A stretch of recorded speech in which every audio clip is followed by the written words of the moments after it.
Orient bell tiles studio से आप देख रहे हैं एबीपी न्यूज। नमस्कार, स्वागत है आपका एबीपी न्यूज पर। मैं हूं आपके साथ शीरी। पहलगाम हमले के बाद भारत लगातार एक्शन मोड में है। पाकिस्तान के खिलाफ बड़े फैसले लिए जा रहे हैं, लेकिन हमले के 12 दिन बाद भी दहशतगर्द गायब हैं। और बड़ा सवाल इसी से जुड़ा ये कि आखिर दहशतगर्द बीते 12 दिनों से हैं कहां? सेना, पुलिस और सीआरपीएफ आतंकियों की तलाश में जुटी हुई है।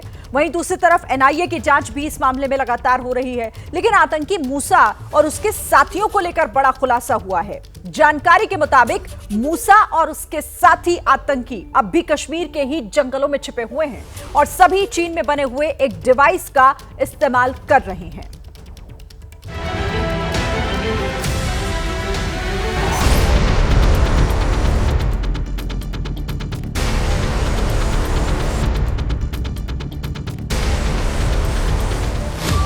पहलगाम हमले के बाद जो सवाल खड़ा हुआ है वो 12 दिन बाद तक बना हुआ है कि आखिर हमले के बाद आतंकी कहां गायब हो गए। बोला कि शायद मुस्लिम नहीं है, उसने उसको गोली मार। और वो कौन सा रास्ता है, वो कौन सा तरीका है जिसने आतंकियों को सुरक्षा बलों की निगाहों से अब तक बचा कर रखा है। पीछे जो दे यार तुम मौत की कसम दे। ये सवाल आज भी बना हुआ है कि आतंकी मूसा, जिसकी फोटो हर दिन टीवी स्क्रीन पर दिख रही है, वो शिकंजे में क्यों नहीं आ रहा? उसे और उसके साथियों को जमीन खा गई या आसमान निगल गया? लेकिन एबीपी न्यूज आपको बताने जा रहा है कि आखिर हाशिम मूसा और उसके दरिंदे साथी कहां छिपे हैं।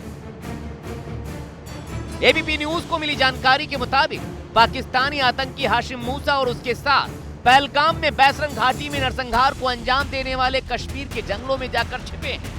ऐसे में सवाल खड़ा होता है कि 10 दिन से ज्यादा का वक्त बीत चुका है, फिर उन्हें जंगल में कैसे ट्रैक किया जा रहा है? क्योंकि आतंकी किसी भी तरह का मोबाइल फोन इस्तेमाल नहीं कर रहे जिससे उन्हें ट्रैक किया जा सके। सुरक्षा एजेंसियों को पूरा शक है कि आतंकी मूसा और उसके साथी यूरोप का अल्पाइन नेविगेशन ऐप इस्तेमाल कर रहे हैं, जो बिना इंटरनेट और जीपीएस के जंगलों में ट्रैकिंग के लिए इस्तेमाल किया जाता है। करीब 1 साल पहले भी आतंकियों का एक ग्रुप जब एलओसी से घुसपैठ कर जम्मू कश्मीर की सीमा में दाखिल हुआ था, तो ग्रुप अल्पाइन ऐप का इस्तेमाल कर रहा था। अल्पाइन क्वेस्ट के नाम से यह ऐप फ्रांस का है और आतंकी इसका इस्तेमाल एलओसी पर घुसपैठ करने के लिए इस्तेमाल करते आए हैं। लेकिन हाशिम मूसा और उसके साथी जम्मू कश्मीर के जंगलों में भी इसका इस्तेमाल कर रहे हैं। आतंकियों को आईएसआई ने यह ऐप उपलब्ध कराया है, जो ऑफलाइन भी काम करता है। हाशिम मूसा और उसके जैसे पाकिस्तान से आने वाले दूसरे आतंकी अब offline location app alpine guide का इस्तेमाल करते हैं। वो इसलिए क्योंकि ये आतंकी अब कश्मीरी लोगों पर ज़्यादा भरोसा नहीं करते हैं। साथ ही गाइड्स का इस्तेमाल भी कम करते हैं, क्योंकि ओवरग्राउंड वर्कर्स के साथ काम करने से आतंकियों को अपने प्लान लीक होने का खतरा बना रहता है। दरअसल सुरक्षा बलों की जबरदस्त नेटवर्किंग के चलते आतंकी वारदातों को अंजाम दिए जाने से पहले ही ध्वस्त कर दिया जाता रहा है। बीते कई महीनों में ऐसा कई बार हुआ कि सुरक्षा बलों को आतंकियों के मंसूबों का पहले ही पता चल गया। इसके पीछे कश्मीर के स्थानीय लोगों द्वारा दी गई खुफिया जानकारी भी थी। दरअसल किसी भी जगह की लोकेशन और दिशा पता करने के लिए जिस गूगल मैप की आवश्यकता होती है वो इंटरनेट से चलता है, लेकिन ऐसे में सुरक्षा एजेंसियों की नज़र में आने का खतरा रहता है। अल्पाइन क्वेस्ट बिना इंटरनेट के एक्सेस किया जा सकता है। इंटरनेट और लोकेशन इस्तेमाल न किए जाने के कारण सुरक्षा बलों को आतंकियों को ट्रैक करने में दिक्कत आ रही है। गूगल मैप की तरह लोकेशन बताने का काम करने वाला अल्पाइन क्वेस्ट ऐप, इसके जरिए पहाड़, जंगल, नदी का रास्ता आसानी से तलाशा जा सकता है, वो भी बिना इंटरनेट के। जानकारी ये भी है कि आतंकी एक चीनी मिलिट्री कम्युनिकेशन डिवाइस का भी इस्तेमाल कर रहे हैं, जो बहुत संभव है कि चीनी सेना ने पाकिस्तानी सेना को दी होगी और अब आईएसआई के जरिए आतंकियों तक पहुंचाई गई है। दुनिया भर की एडवांस आर्मी इस डिवाइस का इस्तेमाल करती है ताकि वॉर जोन से कम्युनिकेशन के साथ साथ वीडियो तक भी कमांड सेंटर तक भेजे जा सके। इन डिवाइस को बिना इंटरनेट के इस्तेमाल किया जाता है। माना जा रहा है इस चीनी डिवाइस के जरिए ही आतंकी पाकिस्तान में बैठे अपने आकाओं के संपर्क में हो सकते हैं। देखिए, अब सवाल है कि आखिर मूसा और उसके साथी अब तक सुरक्षा बलों की पहुंच से कैसे बाहर हैं। आपको बताएं कि देखिए, दरअसल पहलगाम हमले में शामिल आतंकियों ने अल्ट्रा डिवाइस का इस्तेमाल किया था। इस रेडियो सेट डिवाइस की पेयरिंग मोबाइल फोन से होती है। अल्ट्रा डिवाइस से लोकेशन और संदेश को शेयर किया जाता है। कुछ समय पहले तक कई देश सैन्य ऑपरेशंस में अल्ट्रा डिवाइस का इस्तेमाल किया करते थे, लेकिन काफी समय पहले ही अल्ट्रा का इस्तेमाल बंद हो चुका है। आपको यह भी बता दें कि 12 अप्रैल को किश्तवाड़ में आतंकी हमले के बाद यह डिवाइस वहां से बरामद किया गया था और उसी के बाद से यह पता चला कि इस डिवाइस का इस्तेमाल अभी आतंकी कर रहे हैं। भारत के ताबड़तोड़ एक्शन से पाकिस्तान में बौखला गया है। सिंधु जल संधि पर रोक के बाद पाकिस्तान के रक्षा मंत्री ख्वाजा आसिफ ने कहा है कि इस एक्शन से पाकिस्तान में भूख और प्यास से मौत होगी। वहीं पहलगाम हमले को लेकर एनआईए की टीम पहलगाम से जम्मू तक सबूतों को खंगालने में जुटी हुई है।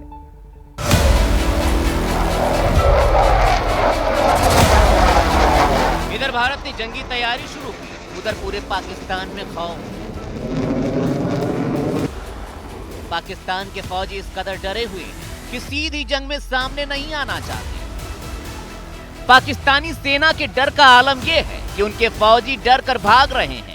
हालात ये है कि पाकिस्तान की सेना में सैनिक कम पड़ गए तो वो स्थानीय लोगों को हथियारों की ट्रेनिंग दे रहे हैं।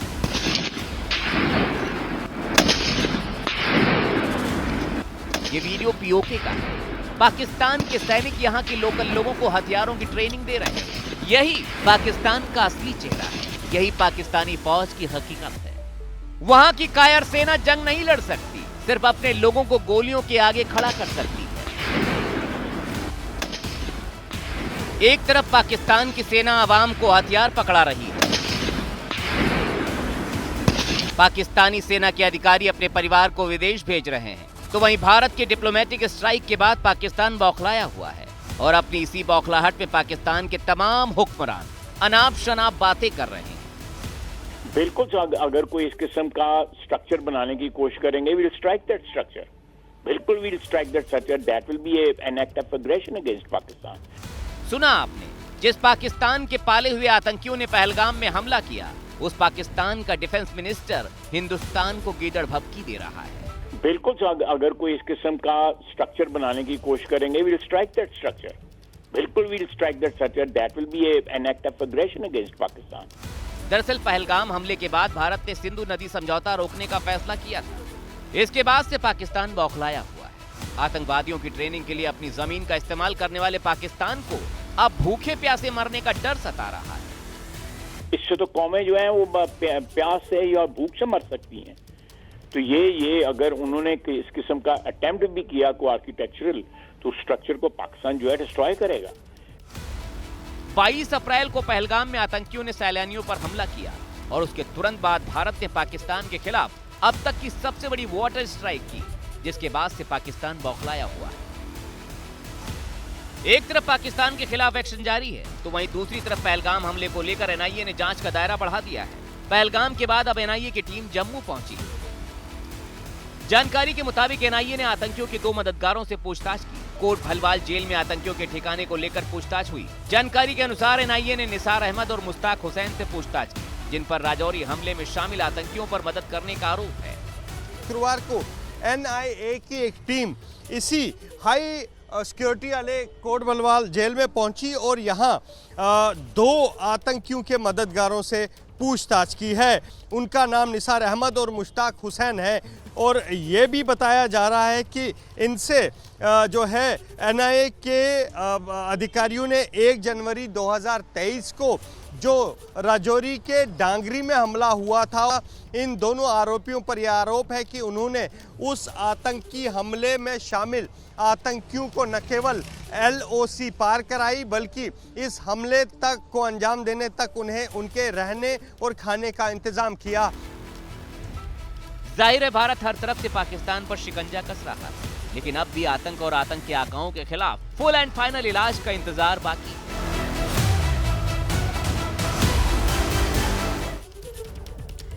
और देखिए, पाकिस्तान के खिलाफ भारत का एक और फैसला। भारतीय बंदरगाहों पर पाकिस्तान के जहाज बैन कर दिए गए हैं। भारत ने पाकिस्तान से आयात पर भी रोक लगा दी है। भारतीय पोर्ट पर नहीं रुक पाएंगे पाकिस्तानी जहाज। ये एक और बड़ा फैसला लिया गया है। भारतीय बंदरगाहों पर अब पाकिस्तान के जो जहाज हैं वो बैन कर दिए गए हैं।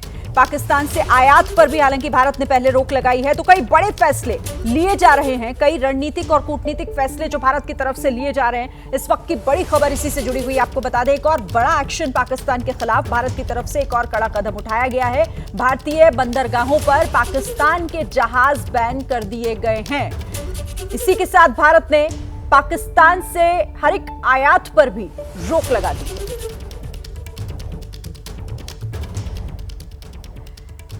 देखिए, सिंधु जल संधि पर रोक के बाद पाकिस्तान की बौखलाहट दिख रही है, वो सामने आ रही है। और इसी बीच आज पाकिस्तान के खिलाफ भारत ने 2 और बड़े फैसले लिए। आपको बताते हैं, देखिए, भारत ने भारतीय बंदरगाहों पर पाकिस्तान के जहाज पर बैन लगा दिया है। इस आदेश में कहा गया है कि पाकिस्तान के झंडे लगे हुए जहाज भारत में नहीं रुक सकेंगे।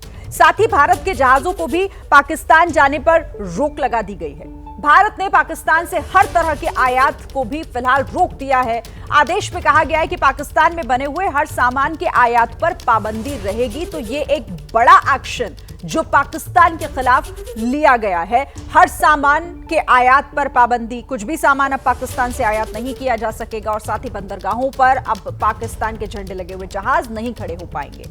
और पहलगाम हमले को लेकर नेशनल कॉन्फ्रेंस के अध्यक्ष फारूक अब्दुल्ला ने एक बड़ा बयान दिया है। पहलगाम हमले में स्थानीय नागरिकों के हाथ होने के सवाल पर उन्होंने कहा कि हमला किसी की मदद के बगैर नहीं हो सकता, क्योंकि जब तक आतंकियों का कोई साथ नहीं देगा ऐसा हमला नहीं होगा। साथ ही उन्होंने हमले में जैश ए मोहम्मद के सरगना आतंकी मौलाना मसूद अजहर के हाथ होने का भी शक जाहिर किया है।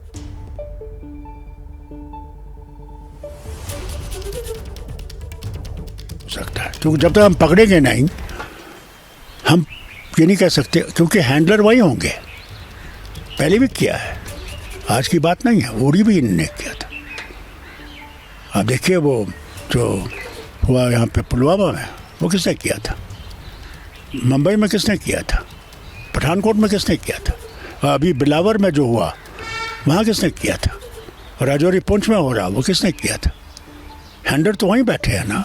मैं नहीं समझता हूँ कि ये चीज़ें हो सकती हैं जब तक कोई इनका साथ नहीं देगा। वहाँ से आए, किस तरह आए? मैंने पहले भी कहा था ना, जब मौलाना अजहर को छोड़ा था, मैंने कहा था मत छोड़िए, क्योंकि ये जानता है इसने अपने रास्ते बना रखे हैं और क्या पता है उनका हाथ भी इसमें होगा। मगर किसी ने माना नहीं मेरी बात, नहीं ले गए उसको पार। या लटरम जिसने बच्चों को मारा है यहाँ पे, और मेरे एमएलए को घर जाके मारा, मेरे चचेरे भाई को घर से गोली मार दी उसको, और बड़ी मुश्किल से हमने इनको पकड़ा था। मगर वो जहाज ले गए थे कंधार, और उसमें हमारा कुछ नहीं सुना इन्होंने। पहलगाम हमले को लेकर इस वक्त प्रधानमंत्री नरेंद्र मोदी बोल रहे हैं, आपको सुनिए। यूनियन की अध्यक्षता के लिए शुभकामनाएं देता हूं। हमारे लिए यह गौरव की बात है कि भारत की G20 अध्यक्षता के दौरान अफ्रीकन यूनियन को G20 की स्थायी सदस्यता मिली। भारत और अफ्रीका के देशों ने कॉलोनियल रूल के खिलाफ एक सूर में आवाज उठाई थी, एक दूसरे को प्रेरित किया था। आज हम ग्लोबल साउथ के हितों, उनकी आशाओं, अपेक्षाओं और आकांक्षाओं की आवाज बनकर एक साथ खड़े रहे हैं।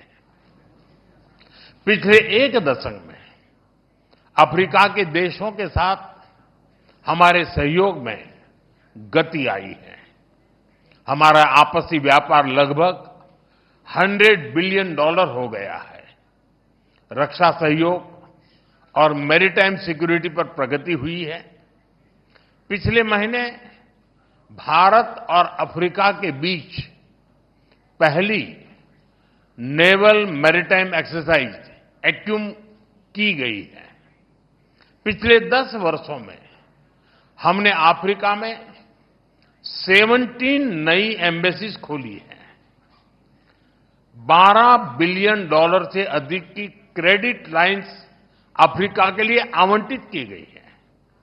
साथ ही अफ्रीका के देश तो देखिए, प्रधानमंत्री नरेंद्र मोदी जिन्होंने आतंकवाद पर बोलते हुए कहा कि आतंक के खिलाफ निर्णायक फैसला लेंगे। पहलगाम हमले को लेकर प्रधानमंत्री नरेंद्र मोदी का ये बयान, ये कहते हुए कि आतंकवाद खत्म करने के लिए हम प्रतिबद्ध हैं और आतंक के खिलाफ निर्णायक बदला लेगा भारत। पहलगाम हमले पर प्रधानमंत्री नरेंद्र मोदी का यह बड़ा बयान, आतंकवाद को उन्होंने मानवता के लिए शर्मसार बताया और कहा कि अब इसके खिलाफ निर्णायक फैसला लेने का वक्त आ गया है, बदला लिया जाएगा जो निर्णायक होगा। पहलगाम हमले पर प्रधानमंत्री नरेंद्र मोदी का यह बड़ा बयान। इससे पहले भी प्रधानमंत्री ये साफ कर चुके हैं कि आतंकवाद को बर्दाश्त नहीं किया जाएगा और पहलगाम हमले का बदला लेने के लिए भारत पूरी तरह तैयार है। पहलगाम हमले को लेकर प्रधानमंत्री नरेंद्र मोदी का बयान, उन्होंने कहा कि आतंकवाद मानवता के लिए सबसे बड़ा खतरा।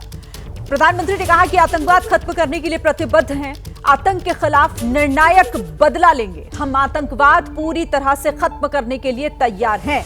तो पहलगाम हमले के बाद प्रधानमंत्री नरेंद्र मोदी का एक बार फिर से यह बड़ा बयान, आतंक के खिलाफ निर्णायक बदला लेंगे, आतंकवाद खत्म करने के लिए प्रतिबद्ध हैं। फ्रेंड्स, हम एक मत है कि आतंकवाद मानवता के लिए सबसे बड़ा खतरा है। पहलगाम में हुए आतंकी हमले में मारे गए लोगों के प्रति राष्ट्रपति लॉरेंसो और अंगोला की संवेदनाओं के लिए मैं उनका आभार व्यक्त किया। We are committed to take firm and decisive action against terrorists and those who support them. We thank Angola for their support in our fight against cross-border terrorism. देखिए, पहलगाम हमले के बाद देश में जबरदस्त आक्रोश है। वहीं जम्मू में पूर्व सैनिकों ने पाकिस्तान के खिलाफ बड़े एक्शन की मांग की है। इतना ही नहीं, पूर्व सैनिकों ने भारतीय सेना में शामिल होने की भी मांग की है। जहां एक तरफ बॉर्डर पर पाकिस्तान की तरफ तनाव है, पाकिस्तान के गांव खाली हैं, वहीं जम्मू में जो अंतर्राष्ट्रीय सीमा है उनसे सटे गांव में पाकिस्तान मुर्दाबाद और पाकिस्तान मुर्दाबाद के नारे लग रहे हैं और यहां पर जय किसान जय जवान के नारे भी लग रहे हैं। तस्वीरें मैं आपको जम्मू में अंतर्राष्ट्रीय सीमा से 1 किलोमीटर से भी कम के दायरे के दिखा रहा हूं, जहां पर न केवल गांव के लोग बल्कि वो जवान, वो देश के वीर जवान जिन्होंने देश के लिए लड़ाइयां लड़ी हैं, वो खड़े हैं यहां पर हाथों में तिरंगा लेकर और मांग ये कर रहे हैं कि उन्हें अब मौका ये दिया जाना चाहिए कि वो सेना के साथ कदम से कदम मिलाएं और पाकिस्तान को इस बार करारा जवाब दें। इनमें से अधिकतर लोग जो हैं वो भारतीय सेना में रह चुके हैं और यहाँ पर अब जमा हुए हैं पाकिस्तान को करारा जवाब देने की मांग को लेकर और उस करारे जवाब में अपना रोल भी ये निभाने के लिए तैयार है। आपका क्या नाम है सर? मेरा नाम एक्स हौलदार दर्शन लाल है। इन्होंने 47 से लेके पाकिस्तान ने हमें महामारी नाक में दम करके रखा है। जब भी देखो तभी कभी उग्रवाद, कभी फायरिंग, कभी कुछ निहत्थे लोगों को मार देता है। तो मेरी गवर्नमेंट से रिक्वेस्ट है कि इनको जैसे बांग्लादेश में मुंह तोड़ जवाब दिया है, ऐसे इस इलाके में भी मुंह तोड़ जवाब दिया जाए। आप क्योंकि आपने 71 की लड़ाई लड़ी है, आपको पाकिस्तान का पूरा पता है, तो आप क्या अपनी सर्विसेज देंगे, अपनी सेवाएं देंगे? जी हाँ, मैं अपनी सर्विस देने के लिए बिल्कुल रेडी हूँ। हाँ सर, मैं भी देना चाहता हूँ। मेरी 72 एज है इस वक्त। मैं फिर भी अगर चाहती है गवर्नमेंट चाहती है तो मैं जाने के लिए फिर तैयार हूँ। अभी मौका मिलेगा हमें जाने का, हम जरूर जाएंगे देश की सेवा के लिए और जहाँ भी बुलाया जाएगा हम वहाँ जाएंगे और देश का साथ देंगे। हम देश के लिए लड़ेंगे, देश की सेवा करेंगे हम। आज इनकी इच्छा से हम यहाँ पे खड़े हैं कि अगर गवर्नमेंट हमें ये मौका देती है कि बॉर्डर के ऊपर हमारी जरूरत है तो हम लोग दोबारा अपनी सर्विसेज देने के लिए तैयार हैं और ये आपके साथ कंधे से कंधा मिला के पाकिस्तान को मुंह तोड़ जवाब देगा। तो सुना आपने इन पूर्व सैनिकों को, इन तमाम लोगों को, इनका गुस्सा पाकिस्तान के प्रति साफ झलक रहा है। ये आक्रोश जो यहां तक कह रहे हैं कि जरूरत पड़ी तो सेना में शामिल होने के लिए भी तैयार हैं। इनकी मांग है कि पाकिस्तान को सबक सिखाया जाए और अब वक्त आ गया है जब पाकिस्तान अपने किए हुए कर्मों का फल भुगते, उसे उस अंजाम तक पहुंचाने का वक्त है जो उसने आतंकवाद के नाम पर बार बार भारत में घुसपैठ कर अपने आतंकियों के जरिए किया है। और इसी को लेकर ये सभी यहां पर विरोध प्रदर्शन कर रहे थे, पाकिस्तान के खिलाफ नारेबाजी कर रहे थे और साथ ही हिंदुस्तान सरकार से यह भी मांग कर रहे थे कि जल्द से जल्द इन आतंकवादियों को सबक सिखाया जाए, वो बदला पाकिस्तान से लिया जाए जिसकी अब जरूरत है। और यहां तक कि इन्होंने ये भी कहा कि अगर जरूरत पड़ी तो हम सेना में शामिल होने के लिए भी सरकार से मांग कर रहे हैं। देखिए, पहले दिन से ही इस बात की आशंका जताई जा रही थी कि पहलगाम आतंकी हमला एक सोची हुई, एक समझी हुई साजिश थी। हमले की जांच कर रही एनआईए को अब इस साजिश के सबूत मिल गए हैं। सूत्रों के मुताबिक उन सबूतों से साफ हो गया है कि हमले में आईएसआई, आतंकी संगठन, लश्कर और पाकिस्तान फौज की भूमिका है।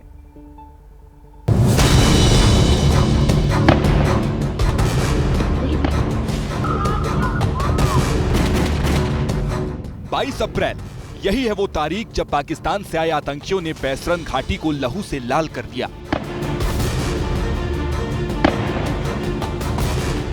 दिन दहाड़े 26 निहत्थे बेगुनाहों की जान आतंकियों ने इसी पार्क में ले ली थी।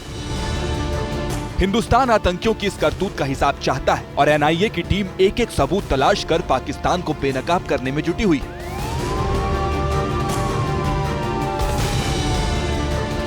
जम्मू कश्मीर में डेरा डालकर बैठी एनआईए की टीम ने फिर बैसरन घाटी पहुंचकर जांच की है, साजिश के तार को जोड़ने की कोशिश की है। इस बीच एबीपी न्यूज को सूत्रों से जो जानकारी मिली है उसके मुताबिक एनआईए की प्रारंभिक जांच में पाकिस्तान के हाथ होने के पुख्ता सबूत मिले हैं। जांच रिपोर्ट में पाकिस्तान के आतंकी संगठन लश्कर, आईएसआई और पाकिस्तानी आर्मी की साजिश के सबूत मिले हैं। एबीपी न्यूज ने भी जो खुलासा किया था उसमें साजिश के इसी त्रिकोण के सबूत मिले थे। एबीपी न्यूज को मिली जानकारी के मुताबिक लश्कर का डिप्टी चीफ सैफुल्ला कसूरी इस हमले का हैंडलर है और उसी के इशारे पर हाशिम मूसा नाम के पाकिस्तानी आतंकी ने अपनी टीम के साथ इस हमले को अंजाम दिया। हाशिम मूसा पाकिस्तान की फौज का स्पेशल कमांडो रह चुका है। इस पर 20 लाख रुपए का इनाम रखा गया है। एनआईए की प्रारंभिक जांच रिपोर्ट में 2 आतंकी हाशिम मूसा और अली भाई उर्फ ताल्हा भाई का जिक्र बताया जा रहा है। 3D मैपिंग और रिक्रिएशन की शुरुआती रिपोर्ट भी इस जांच रिपोर्ट का हिस्सा है। मौके से मिले खाली कारतूस भी एफएसएल को भेजे गए हैं जिसकी रिपोर्ट का इंतजार है। जांच रिपोर्ट के मुताबिक आतंकियों ने हमले में इस्तेमाल किए गए हथियार बेताब घाटी में छुपाए थे। बैसरन में हमला करने से पहले आतंकियों ने बेताब घाटी की भी रेकी की थी। सूत्रों के मुताबिक एनआईए की प्रारंभिक जांच रिपोर्ट में पीओके का जिक्र है जिसके मुताबिक आतंकी पीओके में अपने हैंडलर के संपर्क में थे। ये तस्वीरें पाकिस्तान के कब्जे वाली कश्मीर की है जहां रावलकोट में जैश और हमास के आतंकियों ने मीटिंग करके भारत के खिलाफ जहर उगला था। माना जाता है कि रावलकोट की इसी मीटिंग के बाद पहलगाम हमले की शुरुआती स्क्रिप्ट लिखी गई थी जिसके बाद जैश और लश्कर के हेडक्वार्टर में आईएसआई के साथ मिलकर साजिश में शामिल आतंकियों ने फाइनल मीटिंग की थी। इसमें लश्कर के आतंकी सैफुल्ला कसूरी के साथ हाफिज सईद का बेटा तलहा सईद भी शामिल हुआ था। इस तस्वीर में दोनों नजर आ रहे हैं। एनआईए की शुरुआती जांच में भी इस बात के सबूत मिले हैं। हमले के दौरान आतंकी इन्हीं पाकिस्तानी हैंडलरों के संपर्क में थे और आतंकी मूसा अपने आकाओं को पूरी जानकारी दे रहा था। पहलगाम और आसपास के कुछ स्थानीय लोगों पर आतंकियों की मदद करने का शक है। इन्हें OWG कहा जाता है। एनआईए और लोकल पुलिस इनका पता लगाने में जुटी है। फिलहाल हमले के बाद से आतंकी फरार हैं। सुरक्षा बलों को अभी आतंकियों का पता नहीं लगा है, लेकिन इतना जरूर पता लग गया है कि पाकिस्तान में बैठे आतंक के आकाओं ने इस हमले को अंजाम दिया है। और अब आपको तस्वीरें दिखाते हैं। फारूक अब्दुल्ला जो पहलगाम पहुंचे हैं और वहां पर पर्यटकों के साथ वो मिल रहे हैं, उनसे बातचीत कर रहे हैं। फारूक अब्दुल्ला,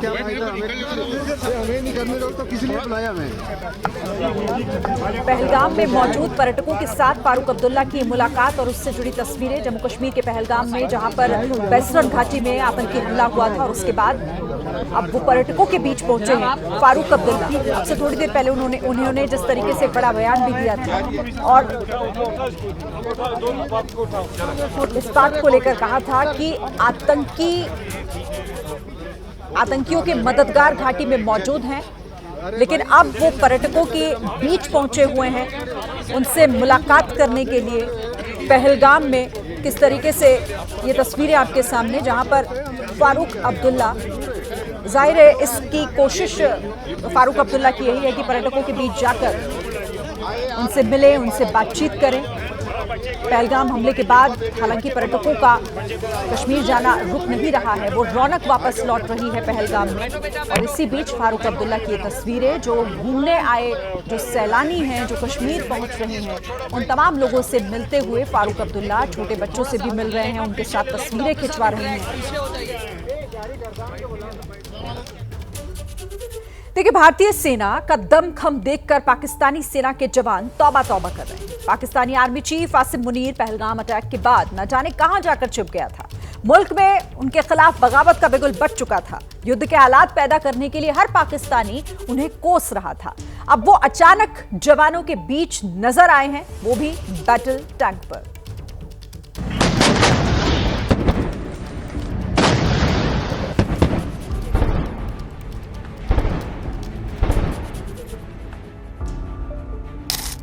पाकिस्तानी सेना प्रमुख सैयद आसिम मुनीर अहमद शाह, तुम चाहे टैंक के ऊपर चढ़ जाओ या फिर बिल में जाकर छिप जाओ, भारतीय सेना के हाथों बच तो नहीं पाओगे। जो कायराना हरकत तुम्हारी सेना और तुम्हारे पालतू आतंकियों ने पहलगाम में की है, उसकी सजा तो तुम्हें मिलेगी और बराबर मिलेगी। अब चाहे प्रोपेगेंडा के तौर पर यूं ही रेगिस्तान में धूल उड़ाते रहो, जवानों को धार्मिक नारे लगवाकर जिहादी पाठ पढ़ाते रहो। आसिम मुनीर, तुम्हारे लिए हमारे पास एक सलाह है।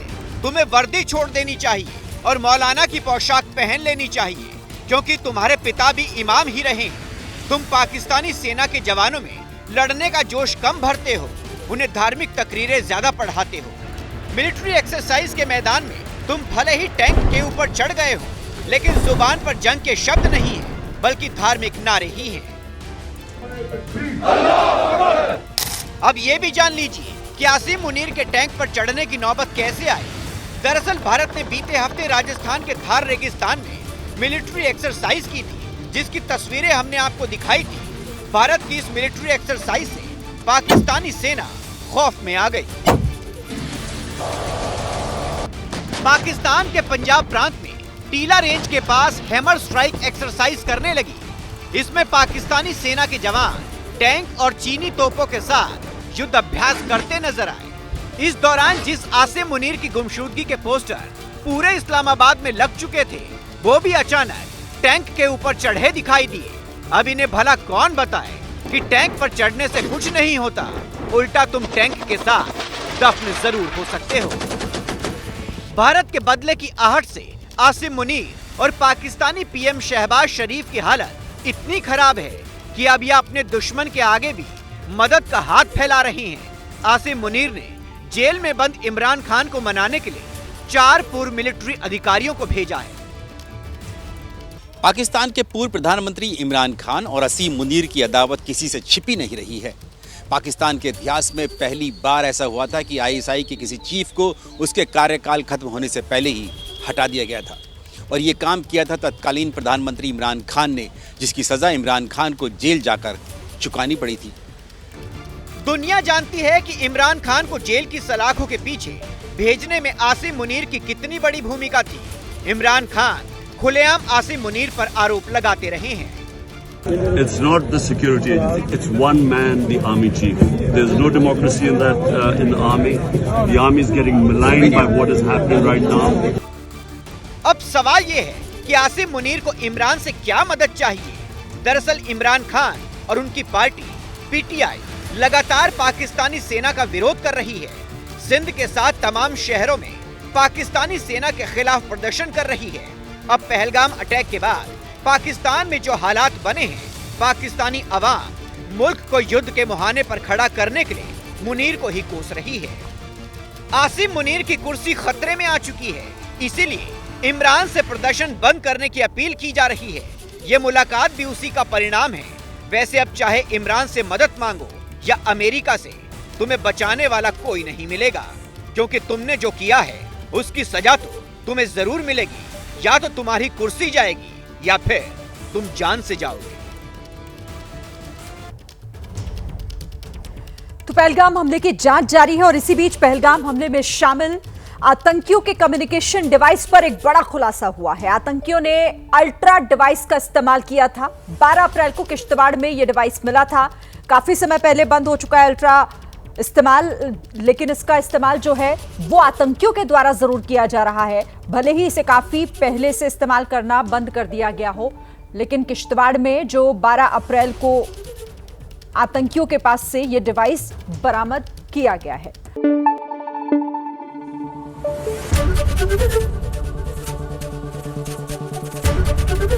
एबीपी न्यूज आपको रखे आगे।